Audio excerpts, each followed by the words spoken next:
同時咧，我哋呢個海灣大橋咧都可以見到，就係再過翻少少啦，正南邊嘅呢個海景都可以睇到，所以成個視野啦都係非常之好闊落嘅一個視野啦。同時咧呢邊咧係我哋朝東嘅，所以平時如果係日出嘅時候都可以睇到。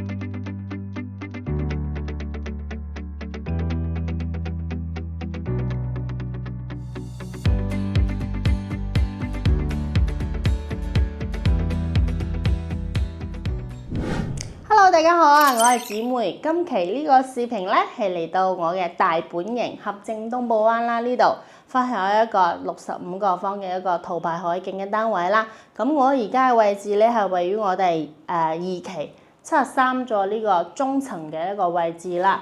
咁呢一座咧佢係位於我哋圖牌，所以佢成個景觀都係非常之靚，都係冇遮擋嘅啦。可以睇到我哋左手邊啦，我哋融創啦，同埋內灣成個呢個海景山景啦，同埋我哋樓下呢個遊艇碼頭都可以盡收眼底嘅啦。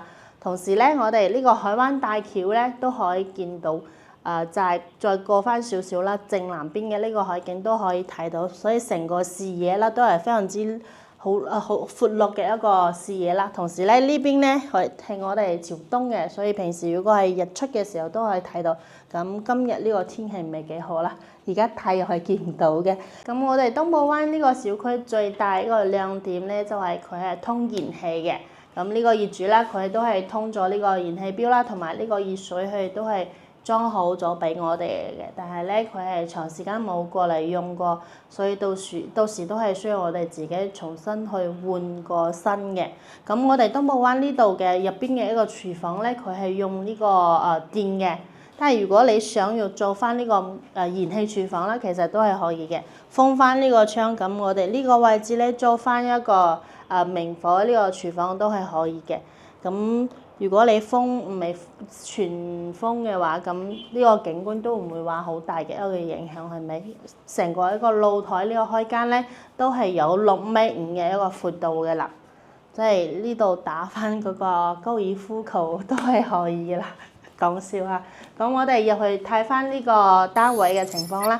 咁呢個單位咧，佢業主長時間都冇過嚟住過，所以咧佢即係如果你入手咗之後啦，可能都係需要你自己去執翻下佢。呢個地板啦都係有啲甩咗嘅，就係好大嘅問題啊！咁呢度都係翹咗嘅，所以到時咧需要我哋重新喺呢個地板啦去翻新下先可以嘅啦。咁其他嘅話就係入門口嗰度啦，有少少呢度甩皮嘅問題啦。呢個係我哋入戶花園嘅呢個位置，業主咧佢係裝咗一個子母門啦。咁呢個位置咧佢係可以俾我哋放翻啲，如果你養寵物嘅嘛喺呢度放係可以嘅。咁呢個業主咧佢因為佢冇長期住，咁呢個放喺露台呢度嘅一個躺椅啦，佢擺喺呢度。但係平時嘅話，我哋放出去露台啦，休息下，躺喺度都係非常之舒服嘅，係咪？其他嘅話就唔會話好大嘅問題，就係地板啦同埋入門口呢個位置啦。咁呢個業主咧，佢係放咗2張1.2米嘅呢個床啦。其實如果我哋住嘅話，2個人嘅話，咁呢度放翻個1.8米嘅床，成個空間都係非常之闊落嘅。咁嗰個位置咧可以做翻個到嗰個空調位置嘅呢個衣櫃都係可以嘅啦。咁呢度嘅話仲有一個4房間，其實佢唔會話係4房間，佢係算呢個露台嚟嘅。咁呢個業主咧加裝咗一個趟門啦，咁呢個位置可以作為一個客房都係得嘅，或者係小朋友過嚟住呢個位置都係得嘅。我哋放翻一個1米2或者1米5嘅，就1米5嘅就可能就窄翻少少啦。1米2嘅話，咁空間其實都係可以夠嘅啦。咁佢都係裝咗一個窗簾喺度。佢喺呢邊咧挨住呢個梳化到呢個電視機嘅位置咧，差唔多都有4米嘅呢個闊度啦。其實都係幾闊落嘅呢個空間啦。咁啱先我講到業主啦，佢都冇點樣過嚟，好少做翻呢個清潔啦。咁呢度係我哋一個開放式嘅呢個廚房啦，可以到時拆咗佢啦。咁我哋廚房啦安出到嗰個露台嗰邊，可能就好用好多啦。雪櫃都係有嘅，擺喺呢個位置啦。咁我哋睇翻呢個衛生間啦，佢係分開嘅一個衛生間。咁我哋2期呢度咧，佢係冇做呢個乾濕分離，只有呢個少少嘅呢個布簾係拉喺呢度嘅。可以到時我哋做翻個玻璃嘅呢個趟門啦。咁呢個衛生淋浴間嘅呢個空間其實都係幾大嘅。我企入嚟，其實空間都係好大嘅一個位置啊。仲有一個好細嘅一個窗喺度，連住我哋走廊位置。咁對於我哋衛生間呢個採光啊，唔會話好大嘅一個，我就通風少少啦，係咪？咁呢個業主咧，其實佢之前佢算23年嗰陣時咧，佢同我講過嘅，佢想放出嚟，但係佢當時同我講嘅話，佢低於50萬佢係唔想賣嘅。但係咧，隨住呢個市場更改啦，佢就而家咧想要出手嘅，因為佢長時間都冇嚟住，可以睇到啦，好多需要去執嘅，佢其實都唔想翻嚟啦。